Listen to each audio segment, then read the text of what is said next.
ከመሬት ተነስቶ ለምን አንጾምም ተብሎ አይጾም። ዳዊት ለምን ጾመ? ሙሴ 40 ቀን ስለ ጾመ ነው። ዳንኤል እግዚአብሔር ሆይ ዳዊት ለልጁ 7 ቀን ጾሟልና እኔም ልጾም አለ።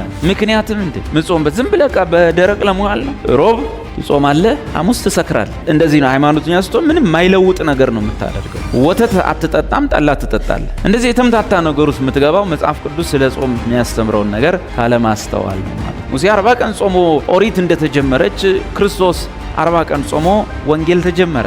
ኢየሱስ እኮ የዛሬ ዓመት 40 ቀን ጾሟል ብለው እነሱ 40 ቀን ጾም ጸሎት አልያዙ። በየዓመቱ የኢየሱስ ጾም ብለው አልያዙ። ኢየሱስ ጾመ ተብሎ አይጾም። ቅበላውን የደነስክ የሰከርክ ትቀበላለህ፣ በማግስቱ ትጾማለህ።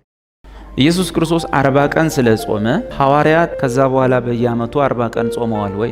ጾም ከመጾሙ በፊት ምክንያት ያስፈልገዋል። ከጾሙ በኋላ ደግሞ ውጤት ያስፈልጋል። ስለ ጾም መጽሐፍ ቅዱስ የሚነግረን ምንድነው? ማንኛውም ጾም ሲጾም ከመሬት ተነስቶ ለምን አንጾምም ተብሎ አይጾም። ጾም ሁልጊዜ በመጽሐፍ ቅዱስ ውስጥ በብሉይም በአዲስ ኪዳንም የተጾመበት ጥቅሶችን ሄዳችሁ ስታዩ የጾሙት ግለሰቦች ወይም ህዝቦች በወቅቱ አንድን ጾም ሲጾሙ ከመጾማቸው በፊትና ከመጾማቸው በኋላ ሁለት ነገር አለ። ከመጾማቸው በፊት ጾሙበት ምክንያት ገጥሟቸዋል።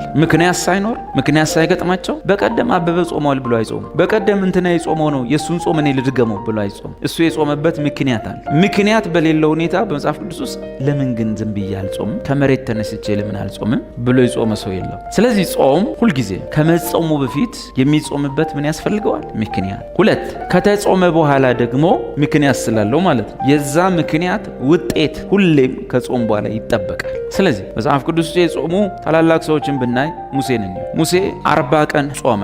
ለምን? ከሱ በፊት 40 ቀን የጾመ ሰው ነበር? የለም።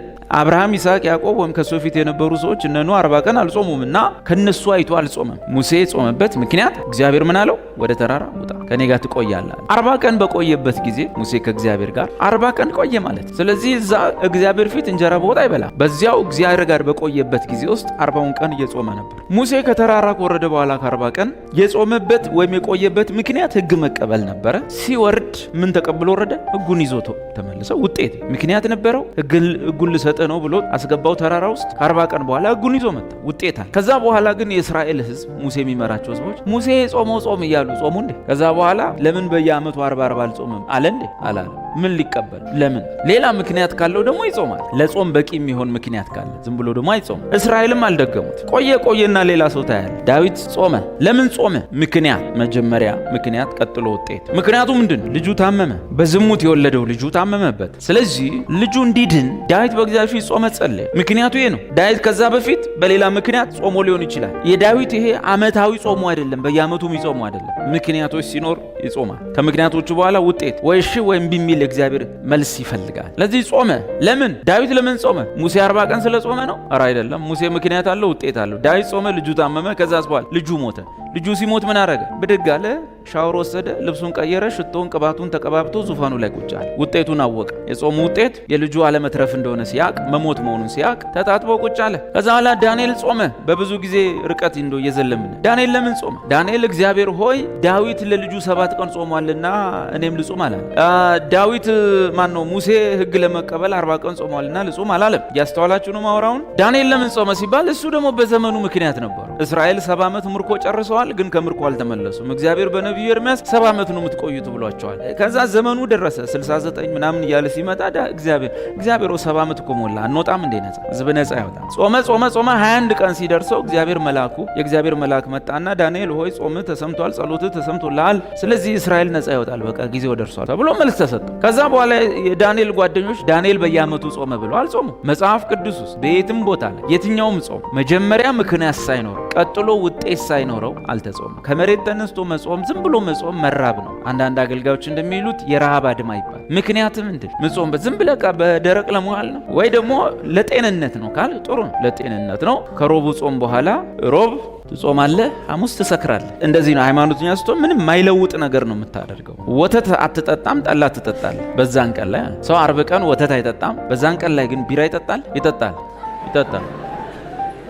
እንደዚህ የተምታታ ነገር ውስጥ የምትገባው መጽሐፍ ቅዱስ ስለ ጾም የሚያስተምረውን ነገር ካለማስተዋል ነው ማለት ነው። በአዲስ ኪዳን ስንመጣ ዋነኛው ጾመኛ ጌታ ኢየሱስን ነው። ኢየሱስ 30 ዓመት ሙሉ ሲኖር ጾመ የሚል የለም። በ30ኛ ዓመት ከተጠመቀ በኋላ አገልግሎት ሊጀምር ሲል 40 ቀን ጾመ። ምክንያት አለው? አዎ። ለምን? አዲሱን ኪዳን ሊጀምር ነው። የአዲሱን ኪዳን አገልግሎት ወንጌል ስብከት ሊጀምር ነው። 40 ቀን ከጾመ በኋላ ውጤት ኢየሱስም መንፈስ ተመልቶ ተመለሰ። ሄደ በመንፈስ ተነድቶ ሲመለስ 40 ቀን ጾመ። ከዛስ መንፈስ ተመልቶ ተመለሰ። በመንፈስ ቅዱስ ተሞልቶ የት ገባ? ምኩራብ ገባ። እግዚአብሔር ቀብቶኛል ብሎ በአደባባይ ተናገረ። ጸብ ከዛሽ ቀን ጀምሮ ጸብ ተጀመረ ማለት። ለዚህ የገባበት ምክንያት አለው። በመንፈስ ተነድቶ ነው እንጂ እንትና 40 ቀን ጾሟል እንትና 7 ቀን ጾሟል ብሎ አልገባም። የእንትናን ጾም ሊደግም አይደለም፣ የራሱ ጾም አዲስ ኪዳን ሊጀምር ነው። 40 ዘ ኒው ቢጊኒንግ ነው። አዲስ ጅማሬ ነው። አዲስ የሕይወት ስርዓት የሚመጣበት ሲሆን 40 ሁል ጊዜ። ለዚህ ሙሴ 40 ቀን ጾሞ ሕጉን እንደጀመረ ኢየሱስ 40 ቀን ጾሞ ጸጋን ጀመረ። ሙሴ 40 ቀን ጾሞ ኦሪት እንደተጀመረች ክርስቶስ 40 ቀን ጾሞ ወንጌል ተጀመረ። ለዚህ አዲሱ ኪዳን ጀማሪ ስለነበር 40 ቀን ጾመ። ውጤት ምን ሆነ? ውጤቱ መንፈስ ሞልቶበት ተመለሰ። ወንጌልን ሰብክ ዘንድ ቀብቶኛል ብሎ ጀመረ። ከዛ በኋላ ሐዋርያቱ እንኳ ኢየሱስ እኮ የዛሬ ዓመት 40 ቀን ጾሟል ብለው እነሱ 40 ቀን ጾም ጸሎት አልያዙ። በየዓመቱ የኢየሱስ ጾም ብለው አልያዙ። የማውቅ ጥሩ ነው። በሌላ ቦታ ሐዋርያት ሥራ ውስጥ ደግሞ ስታይ ሐዋርያት ሲጾሙ ታገኛቸው። ለምን ጾሙ? ወደ አሕዛብ አገር ሄዶ ወንጌል የሚሰብክ ሰውን መንፈስ ቅዱስ እንዲነግራቸው። ሁሉም ሲጾሙ፣ ሲጸልዩ፣ ሲያመልኩ መንፈስ ቅዱስ በርናባስና ሳውልን ለጠራዋቸው ሥራ ለዩልኛል። በርናባስና ሳውል ላይ ጸልየው እጅ ጭነው አሰናበቷቸው። አለቀ። ምክንያት ነበራቸው። ወደ አሕዛብ የሚሄድ አገልጋይ ፍለጋ ውጤት አለው። በርናባስና ሳውል ተለዩ። ከዛ በኋላ ሌሎች ሰዎች እያዩ አምና ለበርናባስና ለሳውል የተጾመው ጾም እያሉ የበርናባስ ጾም የሚል አልጾሙ። የነነዌ ሰዎች በብሉይ ኪዳን በአንድ ወቅት ነቢዩ ዮናስ መጣ። አመፃ ነበራቸው። ወደ እግዚአብሔር ተመለሱ አለ።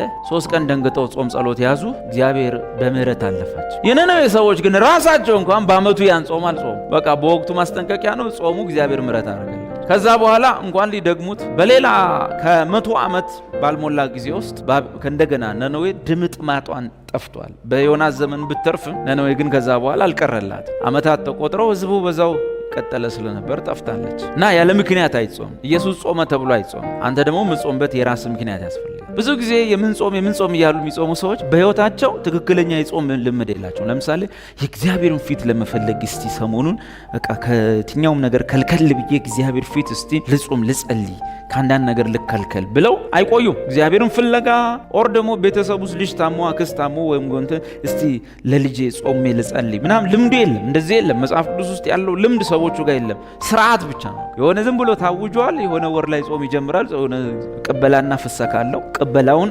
የደነስክ የሰከርክ ትቀበላለህ። በማግስቱ ትጾማለህ። ልክ ስታርቅ ፍሰካ አለ። ምን ያጠራቀምከው ስንት ቀን ሙሉ ያጠራቀምከው ቦዘኔነት አለ። እሱም በአንድ ምሽት ሄዶ ተወጥቶ በሽታ ሸምቶ ቤቱ ይገባል ማለት ወይ ጥርሱ ተነቅሎ ወይ ግንባሩ ተፈንክቶ ሰው ቤቱ ይገባል። በጾም ፍቺ ማግስት የብዙ ሰው ጤና ይቃወሳል። ሄዶ ማይደባደበው ማይሳከረው ቢያንስ ሆዱ በቅባት ይበጠበጣል። አይበጠበጥ? ይበጠበጣል።